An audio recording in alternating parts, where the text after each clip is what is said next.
the secret that refused to stay buried. The sunrise over Alderstone Palace painted the sky in shades of gold and crimson, but King Alexander IV felt no warmth from it.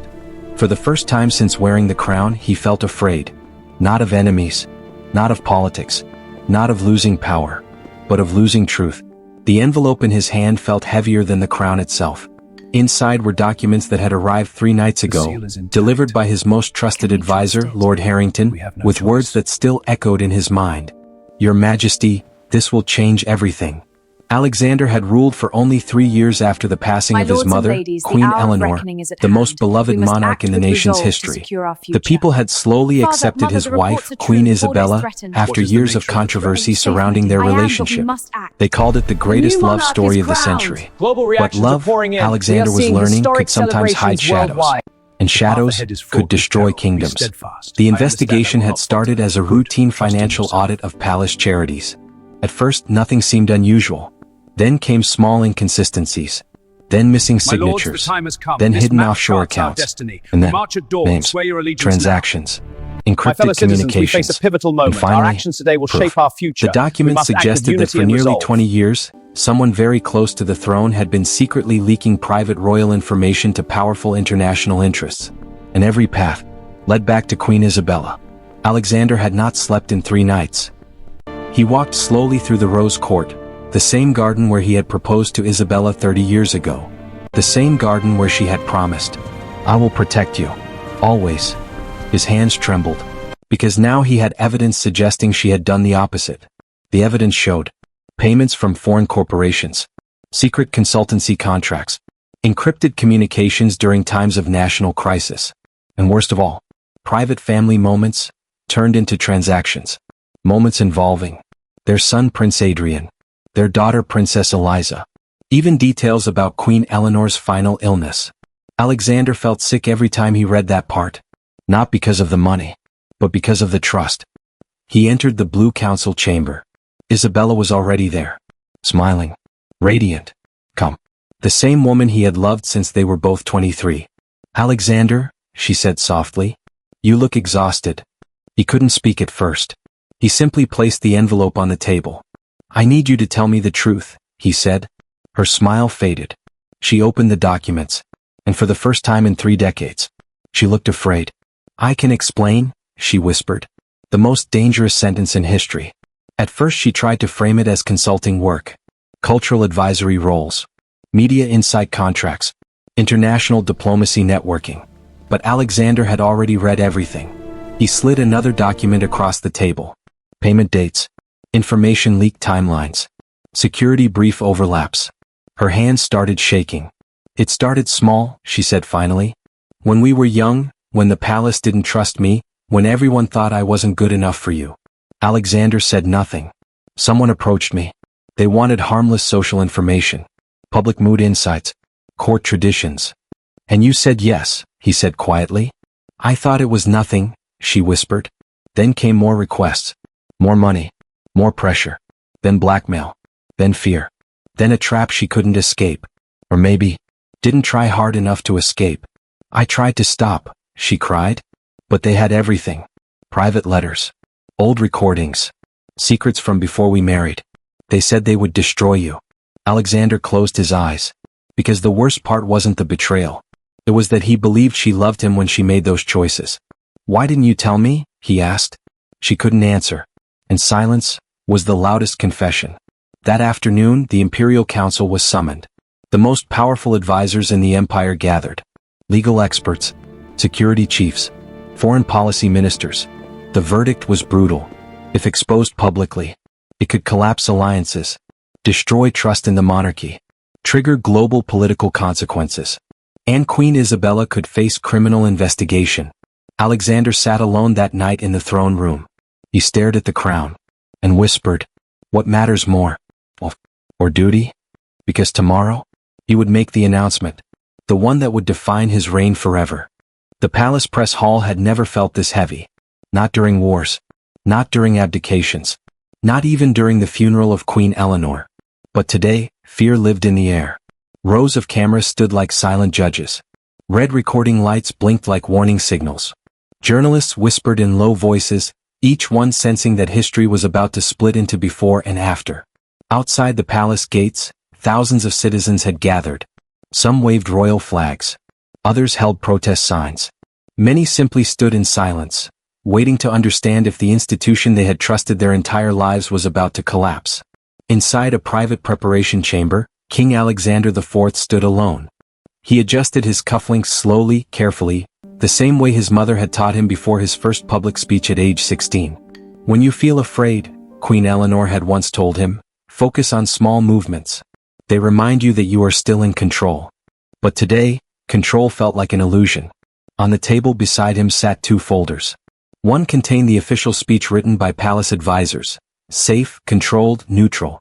The other contained his handwritten notes, raw, honest, dangerous. He picked up his handwritten notes, then put them back down, then picked them up again. Finally, he whispered to the empty room. The people deserve the truth, even if it costs me everything. Lord Harrington knocked softly. Your Majesty, it's time. Alexander nodded. His legs felt heavier than armor. When he stepped into the press hall, the sound changed instantly. Flash cameras exploded like lightning. The room stood. Not out of ceremony. Out of tension. Alexander walked to the podium. For a moment, he didn't speak. He just looked at them. Not as a king. As a man who was about to break his own heart in public. My people, he finally said. His voice was steady, but softer than usual.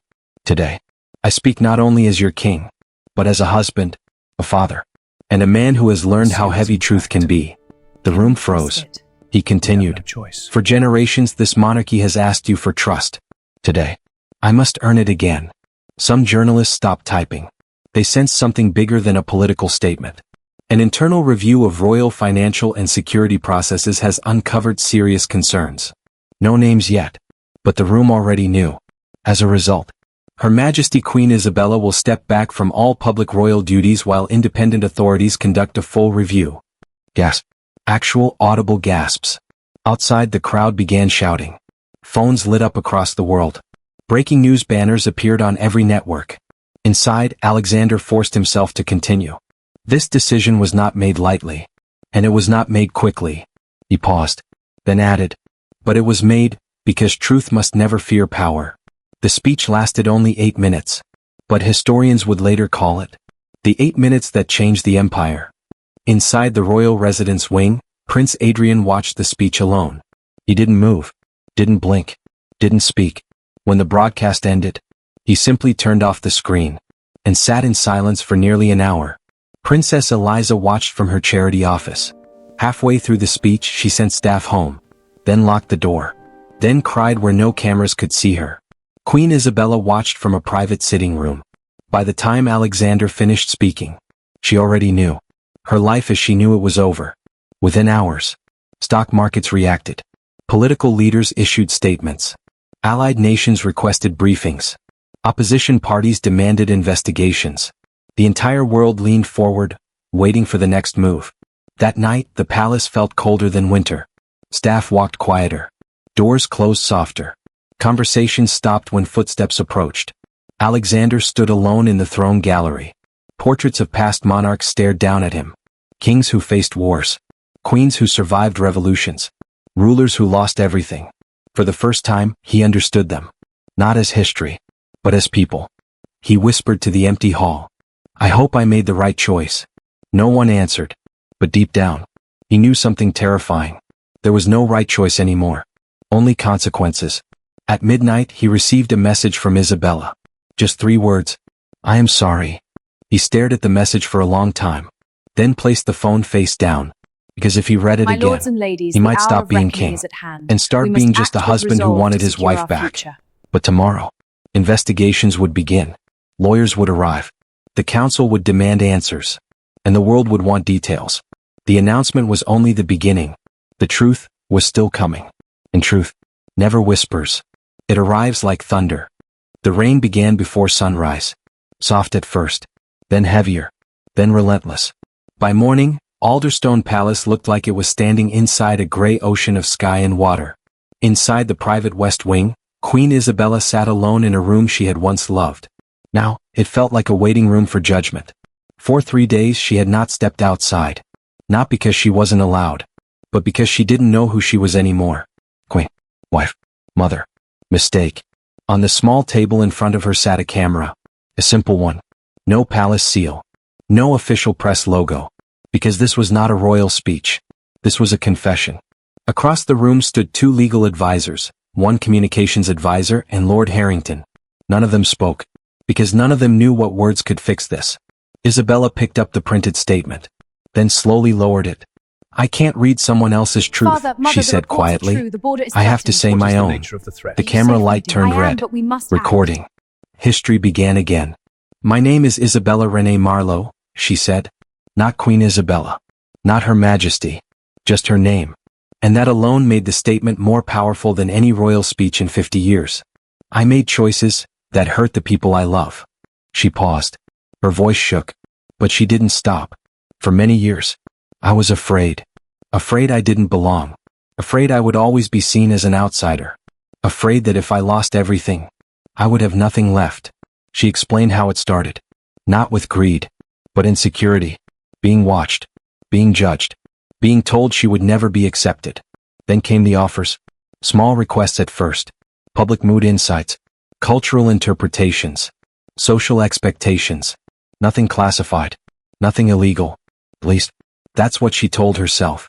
Then came more requests. And more money. And more pressure. Then fear. Then threats. Then secrets. There were moments I wanted to tell my husband, she said. I rehearsed it in my head hundreds of times. But every time, I imagined destroying his world. And I told myself I was protecting him. Tears fell freely now. We are seeing no attempt to hide them. But the truth is, I was protecting myself. The room behind the camera was silent. One advisor quietly wiped their eyes. I never stopped loving my family, she said. I just stopped believing I deserved them. The sentence would later be replayed on every news network. Because it wasn't defensive. It wasn't political. It was human. She didn't deny mistakes. She didn't blame others. She didn't justify actions. I accept responsibility, she said. For every choice. Every silence. Every moment I chose fear instead of truth. Then came the most unexpected part. I am stepping away from royal life permanently. Gasps behind the camera. She had not cleared that line with advisors. I do this not because I was asked to, but because the crown must never carry the weight of my mistakes. Across the palace, King Alexander watched the recording live. He closed his eyes when she said that, because he knew. That was the woman he fell in love with. The one who took responsibility, even when it destroyed her. The video ended simply. No music. No royal imagery. Just one final sentence. If you remember me, remember that I loved deeply, even when I failed greatly. The video was released 1 hour later, and the world reacted differently than anyone expected. Yes, there was anger. Yes, there was disappointment. But there was also something unexpected. Empathy. Psychologists appeared on talk shows discussing pressure and identity. Former critics said, she didn't hide. She faced it. Young people shared clips with captions like, own your mistakes. The narrative changed. Not to forgiveness, but to complexity. Inside the palace, Prince Adrian finally requested to see his father. They sat across from each other in the library. Neither spoke for a long time. Then Adrian said, did you love her, even after you knew? Alexander answered without hesitation. Yes. Adrian nodded slowly. That means, maybe we can heal. Princess Eliza sent her mother a handwritten letter. No media. No public statement. Just 4 words. I still need you. Isabella cried for hours after reading it. But healing was only beginning. Because investigations were still moving forward. Legal consequences were still possible. Public trust was still fragile. But something had changed forever. The monarchy had shown something it never had before. Imperfection. Honesty. Human vulnerability. And sometimes, that is stronger than perfection. Outside, the rain finally stopped. Clouds slowly broke apart. Sunlight touched Alderstone Palace again. But this time, nothing looked the same. The king's hardest decision. Winter arrived early that year. Snow fell across Alderstone Palace in thick, silent layers, covering statues, gardens, and ancient stone walls like nature itself was trying to soften the harshness of what the monarchy had just lived through. But inside the palace, nothing felt soft. Everything felt sharp, fragile, temporary.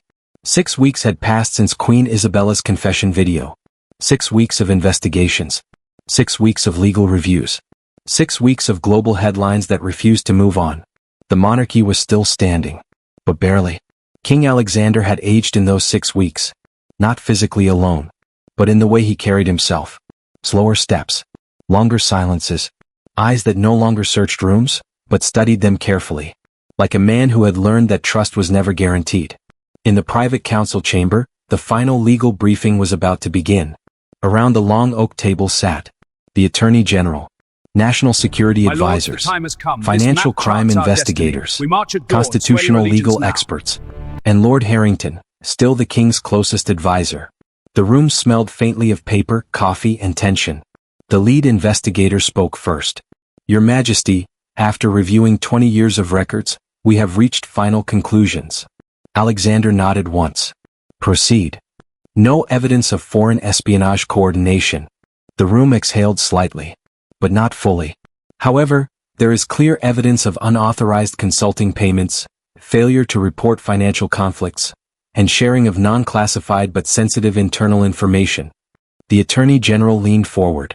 If prosecuted fully, it could lead to financial penalties, public trial, and potential custodial sentencing.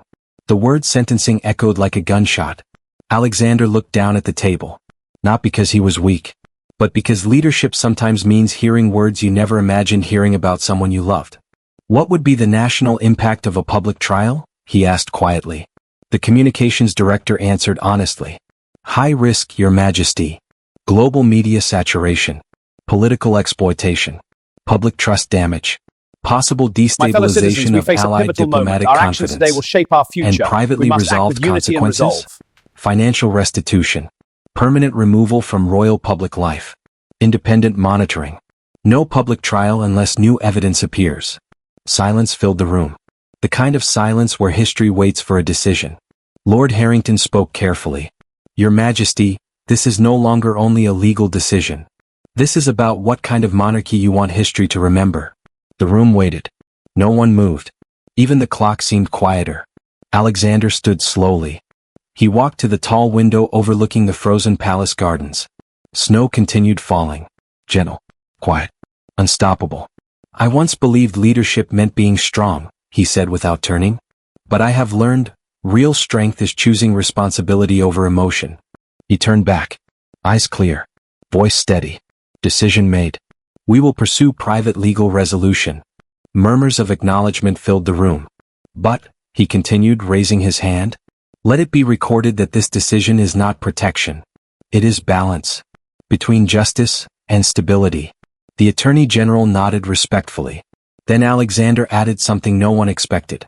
I will address the nation personally. The room stiffened. That was not standard crisis protocol. Your Majesty, media advisors recommend. I know what they recommend, Alexander said calmly. But this family asked the people for trust. We will not hide behind legal language. And with that, the meeting ended. That evening, the palace prepared for another historic broadcast. Across the country, people gathered again around screens. Not sure what they would hear, but knowing it would matter. Alexander stepped to the podium. No royal robes. No crown. Just a dark suit. And the weight of truth. My people, he began. In recent months, you have witnessed our family at its most vulnerable. I will not insult you with perfection.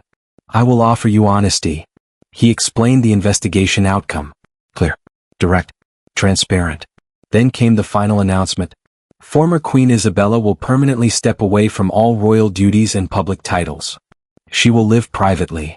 She will fulfill all legal financial obligations determined by independent authorities. The nation listened. Silent. Processing. Then Alexander said the line historians would debate for decades. Justice must exist. But justice must never become cruelty. Across the country, people cried, argued, debated. But something unexpected happened. They trusted him more, not less. Inside a private residence miles from the palace, Isabella watched the speech alone. No staff, no titles, no cameras. When he finished speaking, she whispered, "Thank you, Alexander." Back at the palace, Alexander returned to the throne room alone. He stood in the center, looking at generations of rulers painted around him. "I hope I did right by all of you," he whispered. No one answered. But for the first time in weeks, he felt something new. Not relief, not happiness, but peace. Because sometimes, leadership isn't about saving everyone. Sometimes, it's about making sure the future survives. Outside, the snow finally stopped, and the kingdom prepared for whatever came next. The legacy of truth. Spring arrived quietly. No grand announcement. No celebration. Just small green buds appearing along the frozen palace gardens where snow had ruled for months. Alderstone Palace stood the same as it had for centuries. But inside, everything had changed. It had been 1 year. 1 year since the announcement. 1 year since the confession. 1 year since the monarchy faced the greatest test of its modern history. And somehow, it survived. Not untouched. Not perfect. But stronger in a way no one expected. King Alexander IV stood on the East Terrace balcony, looking over the capital city waking beneath soft morning sunlight. Below, citizens moved through their daily lives. Going to work. Walking children to school. Opening shops. Living. Trusting. Believing. That was what mattered most. Behind him, Prince Adrian approached quietly. "Father?" Alexander turned. Adrian looked older than he had a year ago. Not in years. In understanding. "They're ready," Adrian said. Alexander nodded. Today would be another historic moment. But not because of scandal. Because of change. Inside the Grand Assembly Hall, representatives from across the kingdom gathered. Government leaders. Community advocates. Youth representatives. Military leaders. International observers. Even critics of the monarchy. For the first time in history, the royal family had invited public oversight discussion. Alexander stepped forward. The room stood. Not from tradition. From respect. "My people," he began. "1 year ago, we faced a truth that shook us. I will never pretend that year did not hurt. It did. It hurt my family. It hurt this institution. It hurt this nation. But pain can either destroy us or teach us who we really are." He introduced new transparency laws for royal finances, independent oversight boards, public accountability reporting, modernized constitutional advisory systems. The monarchy was evolving, not because it was forced to, because it chose to. Across the nation, reactions were powerful. Some called it historic reform. Some called it overdue change. Some still doubted. And that was okay, because trust is not commanded. It is earned. Later that afternoon, Alexander visited Queen Eleanor Memorial Garden alone. The statue of his mother stood surrounded by spring flowers. He placed a single white rose beneath it. "I understand now," he whispered.